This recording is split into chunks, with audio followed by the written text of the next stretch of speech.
Hi! ಎಲ್ಲರಿಗೂ ನನ್ನ ನಮಸ್ಕಾರಗಳು. ನಾವು ಇವತ್ತು ಹೊಸ ಧರ್ಮಗಳ ಉದಯದ ಬಗ್ಗೆ ತಿಳಿದುಕೊಳ್ಳೋಣ.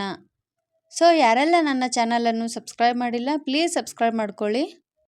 ಸಾಮಾನ್ಯ ಶಕ ಪೂರ್ವ 6ನೆಯ ಶತಮಾನವನ್ನು ಹೊಸ ಧರ್ಮಗಳ ಉದಯ ಕಾಲ ಎಂದು ಕರೆಯಲಾಗುತ್ತದೆ. ಜನಸಾಮಾನ್ಯರ ಭಾಷೆಯಲ್ಲಿಯೇ ಸರಳ ಮಾರ್ಗಗಳ ಮೂಲಕ ಮುಕ್ತಿ ತೋರುವ ಹೊಸ ಧರ್ಮಗಳನ್ನು ಜನರು ಅಪೇಕ್ಷಿಸಿದರು. ಈ ಹೊಸ ಧರ್ಮಗಳಲ್ಲಿ ಜೈನ ಧರ್ಮ ಮತ್ತು ಬೌದ್ಧ ಧರ್ಮವು ಪ್ರಮುಖವಾದವು.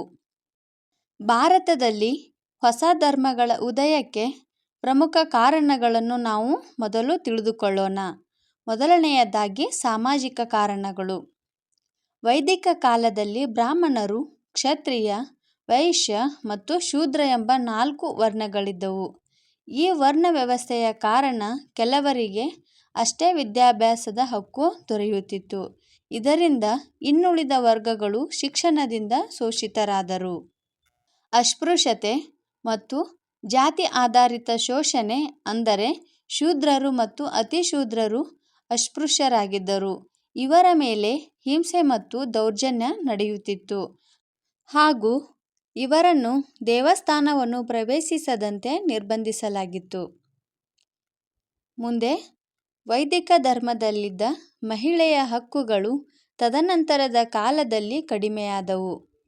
ಸ್ತ್ರೀಯರು ಶಿಕ್ಷಣದಿಂದ ವಂಚಿತರಾದರು. ಎರಡನೆಯದಾಗಿ ಆರ್ಥಿಕ ಕಾರಣಗಳು. ಶ್ರೇಣಿ ವ್ಯವಸ್ಥೆ ಮತ್ತು ವೃತ್ತಿಪರ ಶೋಷಣೆ, ಅಂದರೆ ಸಾಮಾಜಿಕ ವರ್ಣ ವ್ಯವಸ್ಥೆಯಲ್ಲಿ ಶೂದ್ರರು ಮತ್ತು ಕೈಗಾರಿಕಾ ವರ್ಗದವರು ಆರ್ಥಿಕವಾಗಿ ಶೋಷಿಸಲ್ಪಟ್ಟರು. ಇದರಿಂದ ವೃತ್ತಿಪರ ವರ್ಗವು ಬೌದ್ಧ ಧರ್ಮ ನೀಡಿದ ಸಮಾನತೆ ಮತ್ತು ಗೌರವವನ್ನು ಕಂಡು ಈ ಧರ್ಮಕ್ಕೆ ಆಕರ್ಷಿತರಾದರು. ಮತ್ತು ಬಹುತೇಕ ಭೂಮಿಯು ರಾಜರು ಮತ್ತು ಬ್ರಾಹ್ಮಣರ ಮಾಲೀಕತ್ವದಲ್ಲಿತ್ತು. ಇವರು ಕೃಷಿಕರನ್ನು ಶೋಷಿಸುತ್ತಿದ್ದರು. ಇದರಿಂದ ಶೋಷಿತ ವರ್ಗವು ಬೇರೆ ದಾರಿಗಳನ್ನು ಹುಡುಕಬೇಕಾಯಿತು. ಮುಂದೆ ಮೂರನೆಯದಾಗಿ ಧಾರ್ಮಿಕ ಕಾರಣಗಳು. ವೈದಿಕ ಧರ್ಮದ ಬಲಿಯಾದಿಗಳು ಮತ್ತು ದುಬಾರಿ ಪೂಜಾ ವಿಧಾನಗಳು ಜನರಲ್ಲಿ ಆಸಕ್ತಿ ಕಳೆದುಕೊಳ್ಳುವಂತೆ ಮಾಡಿದವು ಹಾಗೂ ಬ್ರಾಹ್ಮಣರು ವೇದಪಾಠ, ಯಜ್ಞ, ಯಾಗಾದಿಗಳ ಮಾಲೀಕತ್ವವನ್ನು ಪಡೆದುಕೊಂಡಿದ್ದರು. ಇದರಿಂದ ಇತರ ವರ್ಗಗಳನ್ನು ಹಿಂದಿಟ್ಟರು. ಈ ಕಾರಣದಿಂದ ಸಮಾನತೆ ಮತ್ತು ಸಹಜ ಜೀವನವನ್ನು ಪ್ರಚಾರ ಮಾಡುವ ಧರ್ಮಗಳು ಜನಪ್ರಿಯವಾದವು ಹಾಗೂ ಹೊಸ ಧಾರ್ಮಿಕ ಚಳುವಳಿಗಳು ಮೂಢನಂಬಿಕೆಗಳ ಬದಲಿಗೆ ಮಾನವೀಯ ಮತ್ತು ತಾತ್ವಿಕ ವಿವೇಚನೆಯ ಮೇಲೆ ಒತ್ತಿ ಹೇಳಿದವು. ಬೌದ್ಧರು ಅಷ್ಟಾಂಗ ಮಾರ್ಗ, ಜೈನರು ಪಂಚಮಹಾವ್ರತ, ಸಿಖ್ ಧರ್ಮವು ಭಕ್ತಿಯ ಮರುಗಣನೆ ಮತ್ತು ಲಿಂಗಾಯತರು ಕಾಯಕ ತತ್ವ ಮುಂತಾದವುಗಳನ್ನು ಪ್ರಚಾರ ಮಾಡಿದರು. ನಾಲ್ಕನೆಯದಾಗಿ ರಾಜಕೀಯ ಕಾರಣಗಳು. ಸಾಮ್ರಾಟ್ ಅಶೋಕನು ಬೌದ್ಧ ಧರ್ಮವನ್ನು ಅನುಸರಿಸಿದನು. ಇವನ ಜೊತೆ ಕುಶಾನರು, ಗುಪ್ತರು, ಹರ್ಷರು ಈ ಹೊಸ ಧಾರ್ಮಿಕ ಚಳುವಳಿಯನ್ನು ಪೋಷಿಸಿ ಬೆಳೆಸಿದರು. ಇವೆಲ್ಲವೂ ಭಾರತದಲ್ಲಿ ಹೊಸ ಧರ್ಮಗಳ ಉದಯಕ್ಕೆ ಪ್ರಮುಖ ಕಾರಣವಾದವು. ಈ ಹೊಸ ಧರ್ಮಗಳಲ್ಲಿ ಜೈನ ಧರ್ಮ ಮತ್ತು ಬೌದ್ಧ ಧರ್ಮವು ಪ್ರಮುಖವಾದವು. ಮೊದಲಿಗೆ ನಾವು ಜೈನ ಧರ್ಮದ ಬಗ್ಗೆ ತಿಳಿದುಕೊಳ್ಳೋಣ. ವೈದಿಕ ಧರ್ಮದ ವಿರುದ್ಧ ಪ್ರತಿಭಟನೆ ಮಾಡಿದ ಮೊದಲ ಧರ್ಮವೇ ಜೈನ ಧರ್ಮವಾಗಿದೆ. 24 ತೀರ್ಥಂಕರಗಳ ಮೂಲಕ ಜೈನ ಧರ್ಮ ಬೆಳೆದು ಬಂದಿತು. ತೀರ್ಥಂಕರ ಎಂದರೆ ಜೀವನವೆಂಬ ನದಿಯನ್ನು ದಾಟಿಸುವ ಮಾರ್ಗದರ್ಶಕ ಎಂದರ್ಥವಾಗುತ್ತದೆ. ಈ 24 ತೀರ್ಥಂಕರಲ್ಲಿ ಮೊದಲನೆಯ ತೀರ್ಥಂಕರ ಆದಿನಾಥ, 23ನೆಯ ತೀರ್ಥಂಕರ ಪಾರ್ಶ್ವನಾಥ, 24ನೆಯ ತೀರ್ಥಂಕರ ವರ್ಧಮಾನ ಮಹಾವೀರ. ಜೈನ ಧರ್ಮದ ಸ್ಥಾಪಕ 24ನೆಯ ತೀರ್ಥಂಕರರಾದ ವರ್ಧಮಾನ ಮಹಾವೀರ. ಜನನ 2500 ವರ್ಷಗಳ ಹಿಂದೆ ವೈಶಾಲಿ ಸಮೀಪದ ಕುಂದ ಗ್ರಾಮದಲ್ಲಿ ಇವರು ಜನಿಸಿದರು. ಇವರ ಹಿಂದಿನ ಹೆಸರು ವರ್ಧಮಾನ. ವರ್ಧಮಾನ ಮಹಾವೀರರ ತಂದೆ ಸಿದ್ಧಾರ್ಥ. ಇವರು ವೈಶಾಲಿಯ ರಾಜನಾಗಿದ್ದರು. ತಾಯಿ ತ್ರಿಶೂಲಾದೇವಿ. ಹೆಂಡತಿ ಯಶೋಧ. ಮಹಾವೀರನು ಬಿಹಾರದ ಪಾವಾಪುರಿ ಎಂಬಲ್ಲಿ ಮರಣವನ್ನು ಹೊಂದುತ್ತಾರೆ. ಮುಂದೆ ಜೈನ ಧರ್ಮದ 2 ಪಂಥಗಳನ್ನು ನಾವು ನೋಡೋಣ. ಮೊದಲನೆಯದಾಗಿ ಶ್ವೇತಾಂಬರ ಮತ್ತು ದಿಗಂಬರ. ಶ್ವೇತಾಂಬರ ಅಂದರೆ ಬಿಳಿಯ ವಸ್ತ್ರ ತೊಡುವ ಪಾರ್ಶ್ವನಾಥನ ಅನುಯಾಯಿಗಳು ಹಾಗೂ ದಿಗಂಬರ ಎಂದರೆ ಬಟ್ಟೆಯನ್ನೇ ಧರಿಸದ ಮಹಾವೀರನ ಅನುಯಾಯಿಗಳು. ಮಹಾವೀರನು ತನ್ನ 30ನೆಯ ವಯಸ್ಸಿನಲ್ಲಿ ಸಂಸಾರದಲ್ಲಿ ಜಿಗುಪ್ಸೆಯನ್ನು ಹೊಂದಿ ಸನ್ಯಾಸತ್ವವನ್ನು ಪಡೆದು ಸತತ 12 ವರ್ಷಗಳ ಕಠಿಣ ತಪಸ್ಸಿನ ನಂತರ ಜೃಂಬಿಕ ಗ್ರಾಮದ ಋಜುಪಾಲಿಕ ನದಿಯ ದಂಡೆಯ ಮೇಲೆ ಸಾಲುಮರದ ಕೆಳಗೆ ತನ್ನ 43ನೆಯ ವಯಸ್ಸಿನಲ್ಲಿ ಕೆವಲಿನ್ ಜ್ಞಾನ ಪಡೆದು ಜೀನನಾಗುತ್ತಾನೆ. ಜೀನ ಎಂದರೆ ಎಲ್ಲವನ್ನೂ ಜಯಿಸಿದವನು ಎಂದು ಅರ್ಥವಾಗುತ್ತದೆ. ಮುಂದೆ ಜೈನ ಧರ್ಮದ ತತ್ವಗಳ ಬಗ್ಗೆ ತಿಳಿದುಕೊಳ್ಳೋಣ. ಮಹಾವೀರನು ಶುದ್ಧ ಮತ್ತು ನಿಯಂತ್ರಿತ ಜೀವನವನ್ನು ಪಡೆಯಲು ತ್ರಿರತ್ನ ತತ್ವವನ್ನು ಮತ್ತು ಉತ್ತಮ ಶಿಸ್ತಿನ ಜೀವನಕ್ಕಾಗಿ ಪಂಚತತ್ವಗಳನ್ನು ಬೋಧಿಸಿದರು.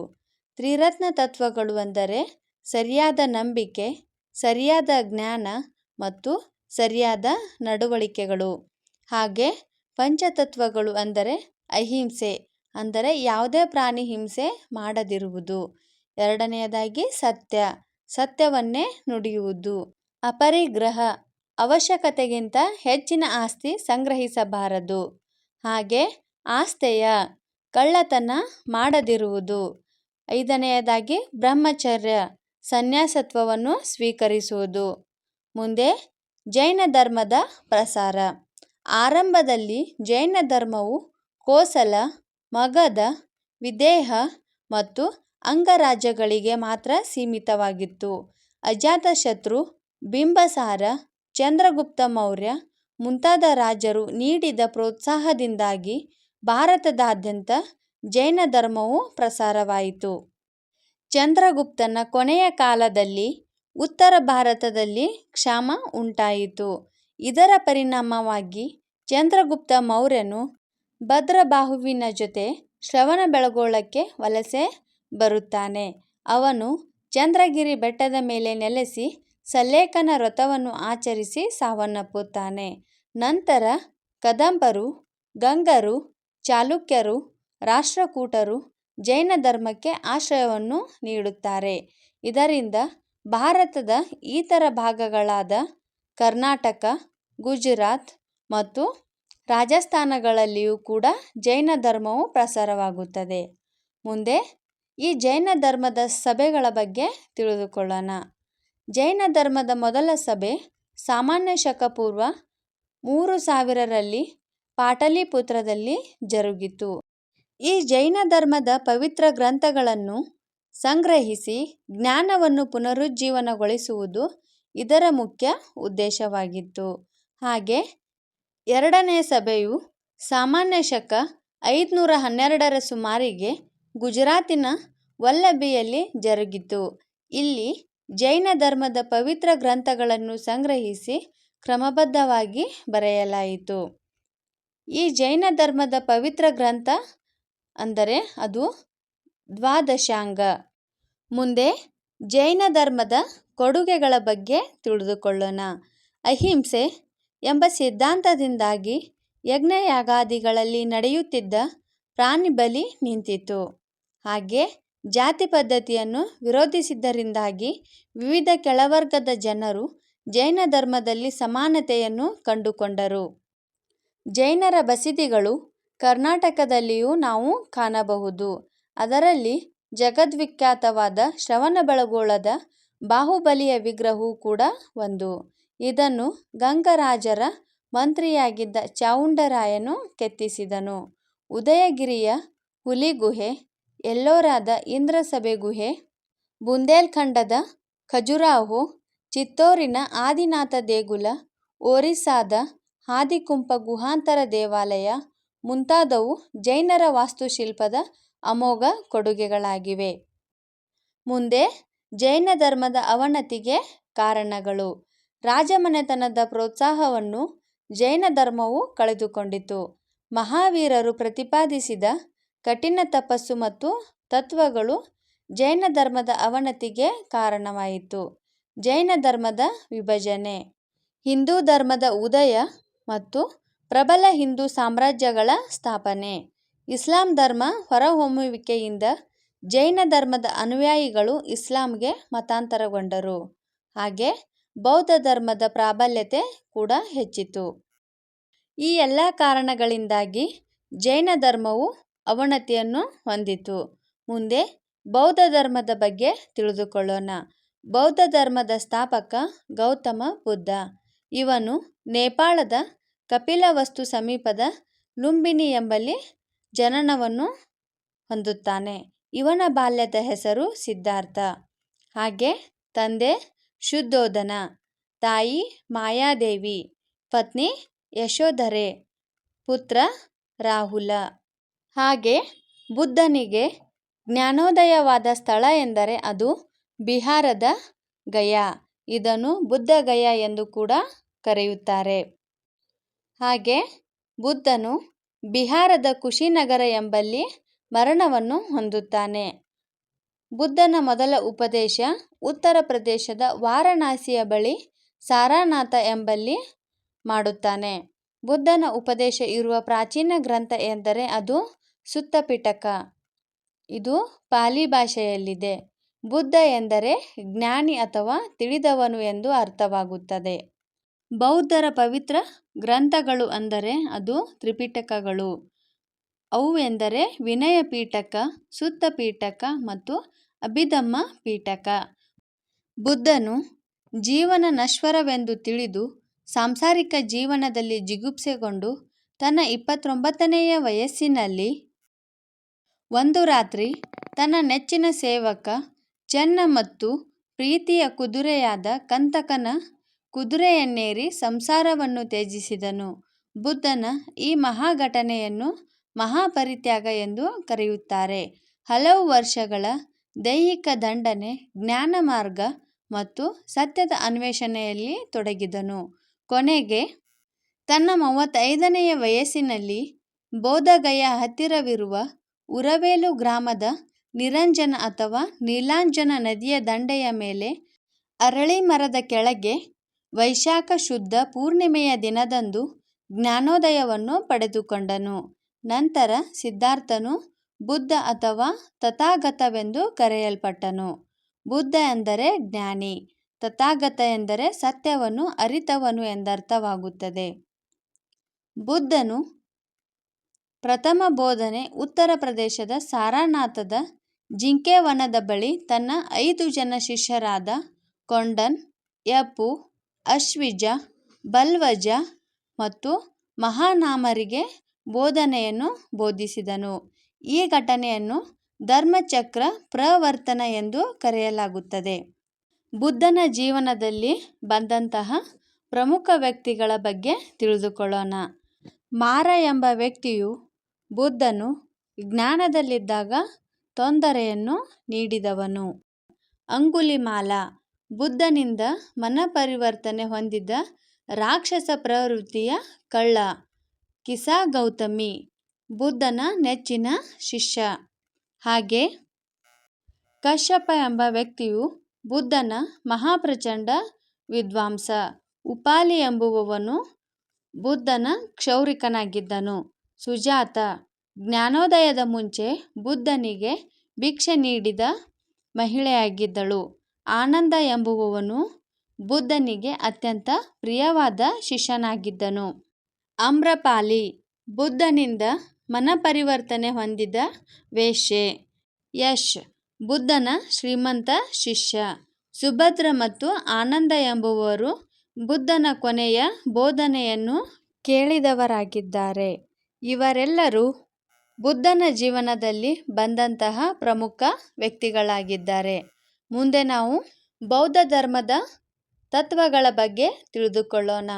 ಬುದ್ಧನು ತನ್ನ ಅನುಯಾಯಿಗಳಿಗೆ 4 ಮೂಲ ತತ್ವಗಳು, 4 ಆರ್ಯ ಸತ್ಯಗಳು ಮತ್ತು 8 ಅಷ್ಟ ಮಾರ್ಗಗಳನ್ನು ಬೋಧಿಸಿದನು. ಮೊದಲಿಗೆ 4 ಮೂಲ ತತ್ವಗಳ ಬಗ್ಗೆ ತಿಳಿದುಕೊಳ್ಳೋಣ. ಮೊದಲನೆಯದಾಗಿ ಸತ್ಯ, ಸತ್ಯವನ್ನು ನುಡಿಯುವುದಾಗಿದೆ. ಎರಡನೆಯದು ಅಹಿಂಸೆ, ನೋವು ಮಾಡದಿರುವುದು. ಮೂರನೆಯದು ಆಸ್ಥೇಯ, ಕಳ್ಳತನ ಮಾಡದಿರುವುದು. ನಾಲ್ಕನೆಯದಾಗಿ ಬ್ರಹ್ಮಚರ್ಯ, ಪವಿತ್ರತೆಯನ್ನು ಕಾಯ್ದುಕೊಳ್ಳುವುದಾಗಿದೆ. ಹಾಗೆ 4 ಆರ್ಯ ಸತ್ಯಗಳು ಎಂದರೆ ಪ್ರಾಪಂಚಿಕ ಜೀವನವು ದುಃಖಮಯವಾಗಿದೆ. ಆಸೆಯೇ ದುಃಖಕ್ಕೆ ಮೂಲ ಕಾರಣ. ಆಸೆಯನ್ನು ನಿಗ್ರಹಿಸುವುದರಿಂದ ಪುನರ್ಜನ್ಮವನ್ನು ಕೊನೆಗಾಣಿಸುವುದು. ಹಾಗೆ ಆಸೆಯನ್ನು ಕೊನೆಗಾಣಿಸಲು ಅಷ್ಟಾಂಗ ಮಾರ್ಗಗಳನ್ನು ಅನುಸರಿಸುವುದು. ಈಗ 8 ಅಷ್ಟಾಂಗ ಮಾರ್ಗಗಳು ಅಂದರೆ ಒಳ್ಳೆಯ ನಂಬಿಕೆ, ಒಳ್ಳೆಯ ಆಲೋಚನೆ, ಒಳ್ಳೆಯ ಮಾತು, ಒಳ್ಳೆಯ ನಡತೆ, ಒಳ್ಳೆಯ ಪ್ರಯತ್ನ, ಒಳ್ಳೆಯ ಜ್ಞಾನ, ಒಳ್ಳೆಯ ಜೀವನ ಮತ್ತು ಒಳ್ಳೆಯ ಮನಸ್ಥಿತಿ ಎಂಬ ಅಷ್ಟಾಂಗ ಮಾರ್ಗಗಳನ್ನು ಬುದ್ಧನು ತಿಳಿಸಿಕೊಟ್ಟನು. ಮುಂದೆ ಬೌದ್ಧ ಧರ್ಮದ ಪ್ರಸಾರ.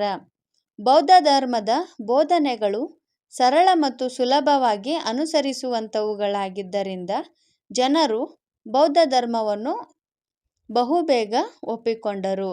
ಜಾತಿ ಪದ್ಧತಿ ವಿರೋಧಿಸಿದ ಬುದ್ಧನು ಸಾಮಾಜಿಕ ಮತ್ತು ಲಿಂಗ ಸಮಾನತೆಯನ್ನು ಬೋಧಿಸಿದನು. ಬುದ್ಧನು ಸಾಮಾನ್ಯ ಜನರ ಭಾಷೆಗಳಲ್ಲಿ ಬೋಧಿಸಿದ್ದರಿಂದ ಜನರು ಸುಲಭವಾಗಿ ಅರ್ಥಮಾಡಿಕೊಂಡು ಬೌದ್ಧ ಧರ್ಮವನ್ನು ಸ್ವೀಕರಿಸಿದರು. ಬುದ್ಧ ಒಬ್ಬ ಆಕರ್ಷಕ ವ್ಯಕ್ತಿಯುಳ್ಳವನಾಗಿದ್ದನು. ಬುದ್ಧನ ಬೋಧನೆಗಳು ಪರಿಣಾಮಕಾರಿಯಾಗಿದ್ದವು. ಪ್ರೀತಿ, ಕರುಣೆ ಮತ್ತು ಸಹಾನುಭೂತಿ ಈ ಧರ್ಮವನ್ನು ಜನಪ್ರಿಯಗೊಳಿಸಿತು. ಹಾಗೆ ಬೌದ್ಧ ಸನ್ಯಾಸಿಗಳು ದೂರದ ದೇಶಗಳಿಗೆ ಸಾಗಿ ಬುದ್ಧನ ಸಂದೇಶಗಳನ್ನು ಹರಡಿದರು. ಸಮ್ರಾಟ ಅಶೋಕ, ಕನಿಷ್ಕ ಮತ್ತು ಹರ್ಷವರ್ಧನ ಬೌದ್ಧ ಧರ್ಮಕ್ಕೆ ರಾಜಾಶ್ರಯವನ್ನು ನೀಡಿ ಬುದ್ಧನ ಬೋಧನೆಗಳನ್ನು ಜನಪ್ರಿಯಗೊಳಿಸಿದರು.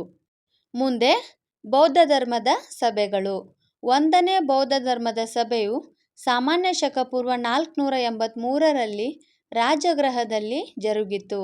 ಈ ಸಭೆಯು ಬುದ್ಧನ ಹೇಳಿಕೆಗಳನ್ನು ಸಂಗ್ರಹಿಸಿತು. 2ನೇ ಬೌದ್ಧ ಧರ್ಮದ ಸಭೆಯು ಸಾಮಾನ್ಯ ಶಕ ಪೂರ್ವ 383ರಲ್ಲಿ ವೈಶಾಲಿಯಲ್ಲಿ ಜರುಗಿತು. ಈ ಸಭೆಯು ಬೌದ್ಧ ಸನ್ಯಾಸಿಗಳ ನಡುವಿನ ಭಿನ್ನಾಭಿಪ್ರಾಯವನ್ನು ತೊಡೆದುಹಾಕಲು ಪ್ರಯತ್ನಿಸಿತು. ಹಾಗೆ 3ನೇ ಬೌದ್ಧ ಸಭೆಯು ಸಾಮಾನ್ಯ ಶಕ ಪೂರ್ವ 250ರಲ್ಲಿ ಪಾಟಲಿಪುತ್ರದಲ್ಲಿ ಜರುಗಿತು. ಹಾಗೆ 4ನೇ ಬೌದ್ಧ ಧರ್ಮದ ಸಭೆಯು ಸಾಮಾನ್ಯ ಶಕ 102ರಲ್ಲಿ ಕುಂಡಲವನದಲ್ಲಿ ಜರುಗಿತು. ಇದು ಕೂಡ ಬೌದ್ಧ ಧರ್ಮದ ಸನ್ಯಾಸಿಗಳ ನಡುವಿನ ಭಿನ್ನಾಭಿಪ್ರಾಯಗಳನ್ನು ತೊಡೆದುಹಾಕಲು ಪ್ರಯತ್ನಿಸಿತು. ಆದರೆ ಬೌದ್ಧ ಧರ್ಮವು 2 ಪಂಗಡಗಳಾಗಿ ವಿಭಜನೆಗೊಂಡಿತು. ಈ 2 ಪಂಗಡಗಳು ಅಂದರೆ ಹೀನಯಾನ ಮತ್ತು ಮಹಾಯಾನ. ಹೀನಯಾನವು ಬುದ್ಧನ ಮೂಲ ಬೋಧನೆಯನ್ನು ಅನುಸರಿಸಿತು. ಇದು ಸ್ವಯಂ ಶಿಸ್ತು ಮತ್ತು ಧ್ಯಾನದ ಮೂಲಕ ವೈಯಕ್ತಿಕ ಮೋಕ್ಷಕ್ಕೆ ಒತ್ತು ನೀಡಿತು. ಬುದ್ಧನ ಮೂಲ ಬೋಧನೆಯಲ್ಲಿ ನಂಬಿಕೆಯನ್ನು ಹೊಂದಿದ್ದರು. ಇವರು ಕಮಲ, ಧರ್ಮಚಕ್ರ ಮತ್ತು ಬುದ್ಧನ ಪಾದಗಳನ್ನು ಪೂಜಿಸುತ್ತಿದ್ದರು.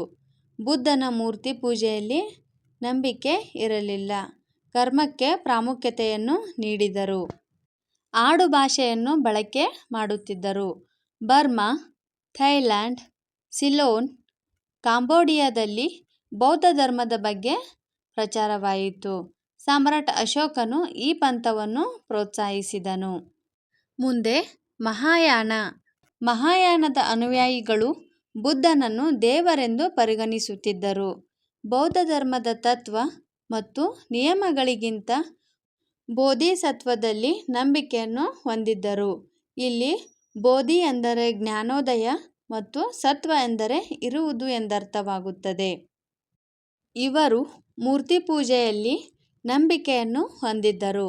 ನಿರ್ವಾಣ ಎಂಬುದು ಋಣಾತ್ಮಕ ಸ್ಥಿತಿಯಲ್ಲ, ಅದು ಧನಾತ್ಮಕ ಸ್ಥಿತಿ ಎಂದು ತಿಳಿಸಿದರು. ಇಲ್ಲಿ ನಿರ್ವಾಣ ಎಂದರೆ ಕಾಳಜಿ, ನೋವು ಅಥವಾ ಬಾಹ್ಯ ವಾಸ್ತವವನ್ನು ಮರೆತು ಹೋಗುವ ಸ್ಥಳ ಅಥವಾ ಸ್ಥಿತಿ ಎಂದರ್ಥವಾಗುತ್ತದೆ. ಮುಂದೆ ಪಾಲಿ ಭಾಷೆಯನ್ನು ತ್ಯಜಿಸಿ ಸಂಸ್ಕೃತ ಭಾಷೆಯನ್ನು ಬಳಸಿದರು. ಕನಿಷ್ಕ ಮತ್ತು ಹರ್ಷವರ್ಧನ ಈ ಪಂಥವನ್ನು ಪ್ರೋತ್ಸಾಹಿಸಿದರು. ಭಾರತವಲ್ಲದೆ ಬೌದ್ಧ ಧರ್ಮವು ಮಧ್ಯ ಏಷಿಯಾ, ಚೀನಾ, ಜಪಾನ್ಗಳಲ್ಲಿಯೂ ಕೂಡ ಪ್ರಚಾರವನ್ನು ಹೊಂದಿತ್ತು. ಮುಂದೆ ಬೌದ್ಧ ಧರ್ಮದ ಕೊಡುಗೆಗಳ ಬಗ್ಗೆ ತಿಳಿದುಕೊಳ್ಳೋಣ. ಬೌದ್ಧ ಧರ್ಮವು ಭಾರತೀಯರಲ್ಲಿ ರಾಷ್ಟ್ರೀಯ ಮನೋಭಾವನೆಯನ್ನು ಬೆಳೆಸಿತು. ಬೌದ್ಧ ಧರ್ಮವು ಅಹಿಂಸೆಯ ತತ್ವಕ್ಕೆ ಒತ್ತು ನೀಡಿತು. ಇದು ಜನರ ವ್ಯಕ್ತಿತ್ವದ ಮೇಲೆ ಪರಿಣಾಮವನ್ನು ಬೀರಿತು. ಹಾಗೆ ಬೌದ್ಧ ಧರ್ಮವು ವಿಗ್ರಹ ಆರಾಧನೆಯನ್ನು ಪರಿಚಯಿಸಿತು. ಬೌದ್ಧ ಧರ್ಮವು ಒಂದು ಮಿಷನರಿ ಧರ್ಮವಾಗಿತ್ತು. ಇದು ಭಾರತದ ರಾಜರ ಬೆಂಬಲದೊಂದಿಗೆ ವಿದೇಶಗಳಲ್ಲಿ ಹರಡಿ ಅಲ್ಲಿನ ಸಂಸ್ಕೃತಿ ಮತ್ತು ನಾಗರಿಕತೆಯ ಮೇಲೆ ಪ್ರಭಾವವನ್ನು ಬೀರಿತು. ಬೌದ್ಧ ಧರ್ಮವು ಸಾಮಾನ್ಯ ಜನರು ಸುಲಭವಾಗಿ ಅರ್ಥ ಮಾಡಿಕೊಳ್ಳಬಹುದಾದ ಮತ್ತು ಅನುಸರಿಸಬಹುದಾದ ಸರಳ ಧರ್ಮದ ಸ್ಥಾಪನೆಯನ್ನು ಮಾಡಿತು. ಬೌದ್ಧ ಧರ್ಮವು ಮನುಷ್ಯನ ನೈತಿಕ ಉನ್ನತಿಗೆ ಹೆಚ್ಚಿನ ಪ್ರಾಮುಖ್ಯತೆಯನ್ನು ನೀಡಿತು ಮತ್ತು ಜನರು ನೈತಿಕ ಜೀವನವನ್ನು ನಡೆಸುವಂತೆ ನಿರ್ದೇಶಿಸಿತು. ಹಾಗೆ ಬೌದ್ಧ ಸಂಘಗಳು ಮತ್ತು ವಿಹಾರಗಳು ಉತ್ತಮ ಶಿಕ್ಷಣ ಕೇಂದ್ರಗಳಾಗಿ ಕಾರ್ಯನಿರ್ವಹಿಸಿದವು. ಬೌದ್ಧ ಧರ್ಮದ ಸಾಂಚಿ ಸ್ತೂಪ ಕಲೆಯು ಪ್ರಪಂಚದಾದ್ಯಂತ ಪ್ರಸಿದ್ಧವಾಗಿದೆ ಹಾಗೂ ಗುಹಾಂತರ ದೇವಾಲಯಗಳು ಬೌದ್ಧರು ಮೊದಲ ಬಾರಿಗೆ ನಿರ್ಮಿಸಿದರು. ಕನ್ಹೇರಿ, ಕಾರ್ಲೆ ಮತ್ತು ನಾಶಿಕ್ಗಳಲ್ಲಿ ಗುಹಾಂತರ ದೇವಾಲಯಗಳು ಬೌದ್ಧ ಧರ್ಮದ ಕಲೆಯ ಅತ್ಯುತ್ತಮ ಮಾದರಿಗಳಾಗಿವೆ. ಇವೆಲ್ಲವೂ ಬೌದ್ಧ ಧರ್ಮವು ನೀಡಿದ ಕೊಡುಗೆಗಳಾಗಿವೆ. ಮುಂದೆ ಈ ಬೌದ್ಧ ಧರ್ಮದ ಅವನತಿಗೆ ಕಾರಣಗಳು ಎಂದರೆ ಬೌದ್ಧ ಸಂಘಗಳಲ್ಲಿ ಭ್ರಷ್ಟಾಚಾರಗಳು ಹೆಚ್ಚಾದವು. ಬೌದ್ಧ ಧರ್ಮದ ಭಿನ್ನಾಭಿಪ್ರಾಯಗಳಿಂದ ಹಲವಾರು ವಿಘಟನ ಗುಂಪುಗಳಾಗಿ ವಿಭಜನೆಯಾದವು. ಹಾಗೆ ಹಿಂದೂ ಧರ್ಮದಲ್ಲಿ ಸುಧಾರಣೆಗಳಾದ ಕಾರಣದಿಂದಾಗಿಯೂ ಕೂಡ ಬೌದ್ಧ ಧರ್ಮದ ಅವನತಿ ಹೊಂದಿತು. ಮತ್ತು ಸಂಸ್ಕೃತ ಭಾಷೆಯನ್ನು ಅತಿಯಾಗಿ ಬಳಸಿದ್ದರಿಂದ ಅಶೋಕ, ಕನಿಷ್ಕ ಮತ್ತು ಹರ್ಷವರ್ಧನರ ನಂತರ ಬಂದ ಯಾವುದೇ ಪ್ರಮುಖ ರಾಜರು ಬೌದ್ಧ ಧರ್ಮವನ್ನು ಬೆಂಬಲಿಸಲಿಲ್ಲ. ವಿದೇಶಿಯರ ದಾಳಿ ಮತ್ತು ಆಕ್ರಮಣವೂ ಕೂಡ ಬೌದ್ಧ ಧರ್ಮದ ಅವನತಿಗೆ ಕಾರಣವಾಯಿತು. ಹೀಗೆ ನಾವು ಇವತ್ತು ಜೈನ ಧರ್ಮ ಮತ್ತು ಬೌದ್ಧ ಧರ್ಮದ ಬಗ್ಗೆ ತಿಳಿದುಕೊಂಡೆವು.